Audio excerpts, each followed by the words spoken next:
पूरे 2 दिन से कुंदन बुखार में तड़प रहा था, पर घर के लोगों को फुर्सत ही नहीं थी कि उसकी देखभाल करे। यहाँ तक कि उसकी पत्नी एकता भी अपने कजन की शादी में इस कदर व्यस्त थी कि उसे पूरी तरह नौकरों के सहारे छोड़ दी थी। कुंदन को प्यास लगी थी, पर उसे किसी को भी पुकारने की इच्छा नहीं हुई।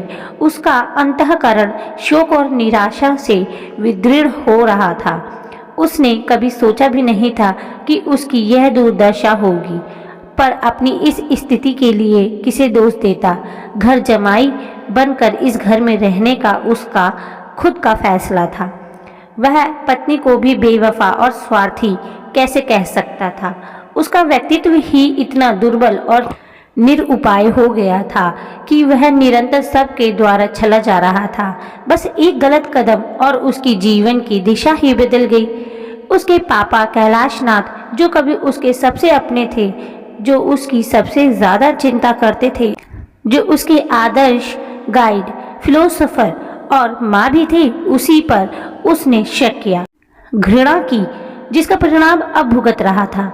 जब किसी की आत्मा पर संशय का पर्दा पड़ जाता है, वैसे संशय व्यक्ति कभी सही गलत का अंतर समझ ही नहीं पाता है।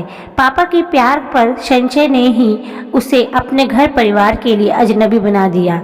आज उसे अपनी माँ सरला देवी की भी बहुत याद आ रही थी, जो उसकी छोटी से छोटी खुशी के लिए भी अपनी बड़ी से बड़ी खुशी कुर्बान करने के लिए हमेशा तैयार रहती। उसके एक पुकार पर अपने सारे काम छोड़ उसके आगे पीछे दौड़ती रहती। कभी उसे हल्का सा बुखार भी आ जाता तो वह कभी उसके सिर सहलाती, कभी पैर दबाती। इस बात के लिए पापा अक्सर उन्हें समझाते, थोड़ा बहुत बुखार हो जाना सामान्य सी बात है, इसमें घबराने की क्या बात है। तुम्हारे इस तरह घबराने से मैं भी नर्वस हो जाता हूँ। उसे स्कूल से आने में जरा सी देर हो जाती तो वह सड़क पर आ खड़ी होती। उनका सुबह से शाम तक समय उसी के इर्द गिर्द उसके आराम का ख्याल करते गुजरता। उनका ये जुनून देख पापा अक्सर भुनभुनाते, तुम्हारा इतना ज्यादा लाड़ प्यार इसे जरूर बर्बाद कर देगा। पर माँ का अटल विश्वास था कि उसका बेटा एक दिन बहुत बड़ा आदमी बनेगा। 10th में जब उसे 93% मार्क्स मिले, उनकी खुशी का ठिकाना ना रहा। पूरे मोहल्ले में मिठाई बंटवाई, पर जल्द ही उनकी खुशियों को किसी की नजर लग गई। उन्हें लीवर का कैंसर हो गया। जैसे ही डॉक्टरों ने उनके जीवन को 3 महीने में सीमित कर दिया, उन्हें सबसे ज्यादा यही चिंता खाई जा रही थी कि उनके बाद उनके बेटे का उनकी तरह ख्याल कौन रखेगा।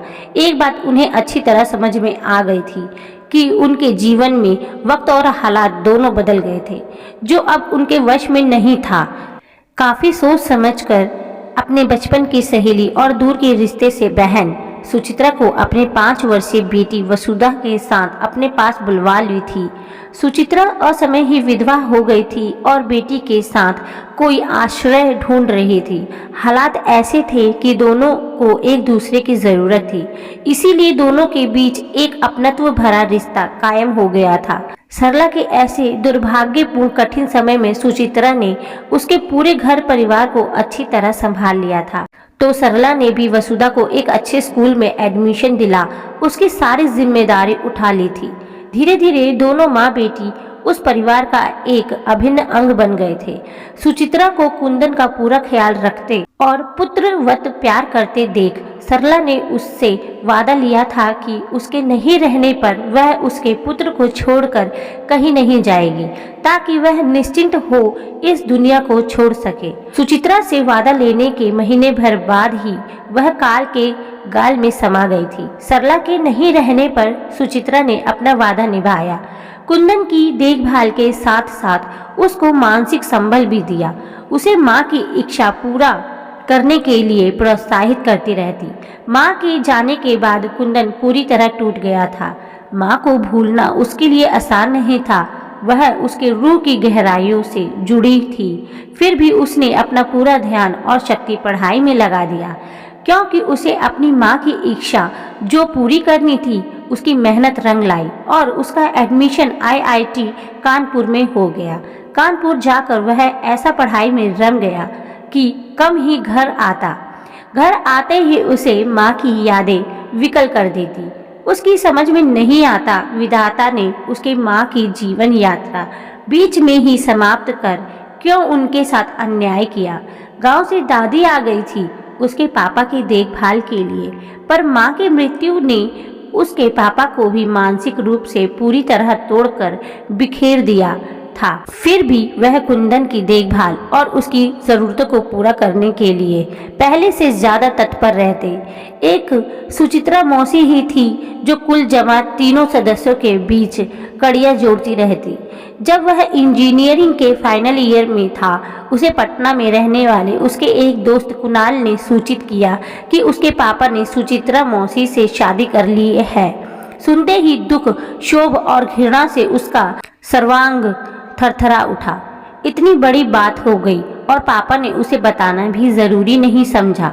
वो तो उसके सबसे अपने थे, फिर उससे इतना पराया क्यों कर दिया कि उससे पूछना भी उन्होंने जरूरी नहीं समझा। उसके अंदर उथल पुथल सी मची हुई थी, फिर भी उसने पापा को फोन नहीं किया। 2 दिनों बाद उसे पापा का भेजा हुआ लिफाफा मिला। उसे समझते देर नहीं लगी कि फोन से बोलने की हिम्मत नहीं हुई तो लिखकर भेजा है। गुस्से में लिफाफे के टुकड़े टुकड़े कर डस्टबिन में डाल दिया। रात भर माँ को याद कर निशब्द रोता रहा। दूसरे दिन ही उसने मन ही मन फैसला कर लिया कि वह कभी लौटकर पटना नहीं जाएगा। पापा ने उसे समझाने की बहुत कोशिश की। कानपुर तक आए, वह मौन साधे प्रतिक्रिया विहीन बैठा रहा। उसकी मूक आंखों का उपालंब पापा को भी अंदर तक आहत कर गया। पापा ने उसे बहुत समझाया कि इस शादी से तुम्हारे जीवन में कोई अंतर नहीं आया है, सब कुछ पहले जैसा ही है। आज भी हम दोनों तुम्हारे उतने ही अपने हैं जितना कि इस शादी से पहले थे। पर वह नहीं माना तो नहीं माना। पापा की शादी करते ही उसे वह घर पराया लगने लगा था। जिस सुचित्रा मौसी में कभी उसे माँ के दर्शन होते थे, अब छलनामयी विमाता नजर आने लगी थी। इस उम्र में पापा का शादी करना उसकी नजरों में एक मर्यादाहीन आचरण था जो लोगों की नजरों में उसे शर्मसार कर रहा था। फाइनल ईयर का रिजल्ट आते ही उसे नौकरी मिल गई थी। बिना घर पर सूचित किए वह रांची आ गया था। घर के सभी लोग परेशान थे। वह भी काफी अकेला और दुखी रहने लगा था। उसी दौरान अपने साथ काम करने वाली विवेक से कुछ ज्यादा ही जुड़ गया था। विवेक के घर उसे पनाह मिली। विवेक की माँ के लिए वह बहुत जल्दी अपने बेटे से भी प्यारा हो गया। भयंकर तूफान के गुजर जाने के बाद घर परिवार से बिछड़ा पंछी उसी बहेलिया को ही अपना मान लिया जो जाल बिछाए उसे फांसने के लिए बैठा था। फिर तो विवेक की माँ राधिका देवी ने झटपट इस बेशकीमती नगीने को अपनी बेटी एकता की अंगूठी में जड़ने में देर नहीं लगाई। पहले तो घर बैठे बिना किसी दान दहेज के मिले इस दामाद को उस घर में खूब मान सम्मान और प्रेम मिला। एकता भी खुश रहती। ससुराल की वर्जनाओं से मुक्त यहाँ घूमने फिरने की पूरी आज़ादी थी।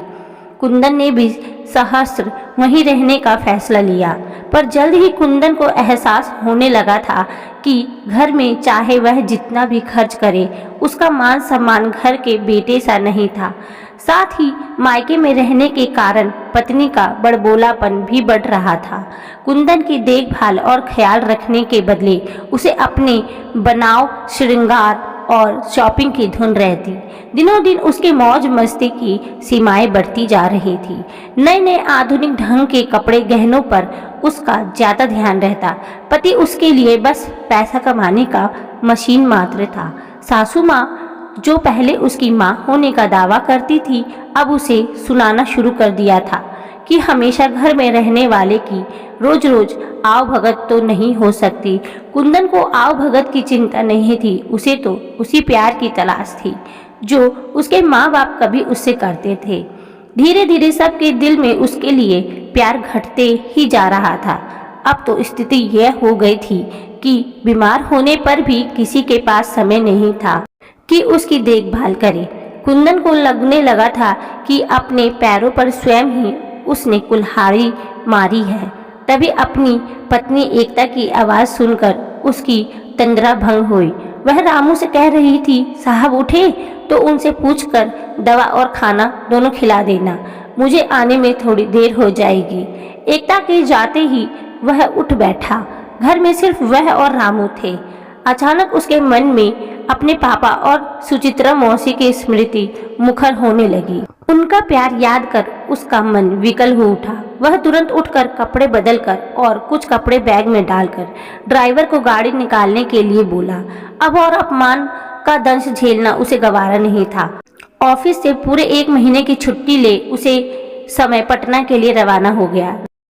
रात भर के सफर के बाद सुबह के उजास फैलने के साथ वह पटना पहुंच गया। वहां पहुंचते ही उसे ऐसा लगा जैसे वहां का कण कण उसे पुकार रहा है।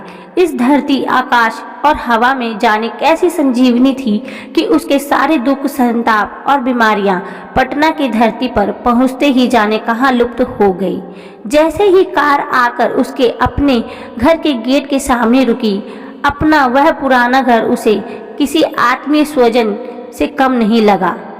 अनायास ही उसकी आंखें भर आई। गेट खोलकर अंदर आया तो सामने ही पथरीले आंगन में बैठी सुचित्रा मौसी चावल बिन रही थी। पहले की तरह अपने काम में मगन। उन्हें पता ही नहीं चला कब उनके बगल में कुंदन आ खड़ा हुआ। जैसे ही उसने झुककर मौसी के चरण स्पर्श किए, वे चौंक कर सिर उठाई तो सामने कुंदन को देख थोड़ी देर के लिए एकटक देखती रह गई। फिर उसे खींचकर सीने से गले लगा फूट फूट कर रो पड़ी। आहट सुन पापा भी बाहर आ गए। उसे देख उनकी आंखें भी छलक आई। उसे लिए हुए वह घर के अंदर आ स्नेह से उसकी पीठ थपथपाते हुए उसके करीब आकर बैठ गए। उसे लगा अपने ऐसे होते हैं जिन्हें अपने मान अपमान से ज्यादा अपनों की चिंता होती है, जिन्हें अपने रिश्ता तोड़ने के बदले झुकना पसंद होता है। वर्षों बाद ढेर सारा प्यार, स्नेह और अपनापन पाकर वह आत्मविभोर हो उठा। घर आकर उसे बेहद शांति का अनुभव हुआ। जीवन में मिले अपमान, ठोकरें और बेगानेपन ने उसे अपनों का महत्व समझा दिया था। एक दिन जिस घर से उसे विरक्ति हो गई थी, आज वही घर उसे प्यार का सागर नजर आ रहा था। रात में खाना खाने के बाद मौसी ने उसका बिस्तर उसके उसी पुराने चिर परिचित कमरे में लगवा दिया। वह सारा काम समाप्त कर उसके सिरहाने आ बैठी। पहले की तरह ही सिर सहलाते हुए बोली, मैं जानती हूँ मैं ही तुम्हारी अपराधी हूँ, पर तुम मेरा विश्वास करो, यह शादी हमें मजबूरी में करनी पड़ी। सरला दी के गुजर जाने के बाद आस पड़ोस के लोगों के शर्मनाक फब्तियों ने हमारा जीना मुहाल कर दिया था। खुलेआम लोग हमें बदनाम कर रहे थे। वसुधा को तानों उल्हानों से लोग परेशान कर रहे थे। हमारी समझ में नहीं आ रहा था क्या करें। हम दोनों माँ बेटी इस घर में पूरी तरह सुरक्षित थे। तुम्हारे पिता के लिए भी अपना घर और नौकरी दोनों इस उम्र में संभालना मुश्किल था। इसीलिए ही हम दोनों ने शादी का फैसला लिया। हमारे इस फैसले को तुम समझ नहीं सके और घर छोड़ दिया। तब से मैं तुम्हारा ही इंतजार कर रही थी। अगर तुम नहीं चाहोगे तो चाहे मुझे जितनी भी कठिनाइयाँ झेलनी पड़े, मैं इस घर में नहीं रहूँगी। वसुधा को साथ ले घर छोड़ दूंगी, पर अब तुम्हें इस घर से जाने नहीं दूंगी। मैंने सरला दी को वचन दिया था तुम्हारी खुशियों का पूरा ख्याल रखूंगी। फिर भला मैं कैसे तुम्हारी खुशियों के आड़े आ सकती हूँ। उनकी आंखों से उनका वात्सल्य आंसू के रूप में उमड़ पड़ा। थोड़ी देर तक वह निशब्द रोती रही। जब उठकर जाने लगी, कुंदन ने उनका हाथ थामते हुए कहा, मौसी क्या आप अपने इस नालायक बेटे को एक बार माफ नहीं कर सकती? मैं वादा करता हूँ आगे आपको कोई शिकायत का मौका नहीं दूंगा। उसके व्यवहार से हैरान वह आश्चर्य मिश्रित दृष्टि से उसे निहारने लगी। मैंने एक और गलती की है। बिना आप लोगों को बताए मैंने शादी कर ली। आशा है आप दोनों मुझे माफ करेंगे। अरे सच? मेरी बहू कहाँ छोड़ आए, उसे साथ क्यों नहीं लाए? जाने कब से दरवाजे पर खड़े उन दोनों की बातें सुनते उसके पापा कमरे के अंदर आ गए। पहले अपना ट्रांसफर तो पटना करा लूं, फिर हमारा पूरा परिवार साथ रहेगा। फिर तो देर तक आपस में घर परिवार और बहू की बातें होती रहीं। जब सब सोने चले गए, वह बैठा एकता को मैसेज भेज रहा था। अब मैं लौटकर घर जमाई बनने तुम्हारे घर नहीं आऊंगा। अगर तुम मेरे साथ मेरे घर की बहू बनकर रहना चाहती हो तो तुम्हें अब पटना आकर मेरे पास रहना होगा, मेरे माता पिता के साथ, वरना आगे तुम खुद समझदार हो। उम्मीद करती हूँ आपको ये कहानी अच्छी लगी होगी। प्लीज वीडियो को लाइक करें, चैनल सब्सक्राइब करें। कहानी सुनने के लिए धन्यवाद।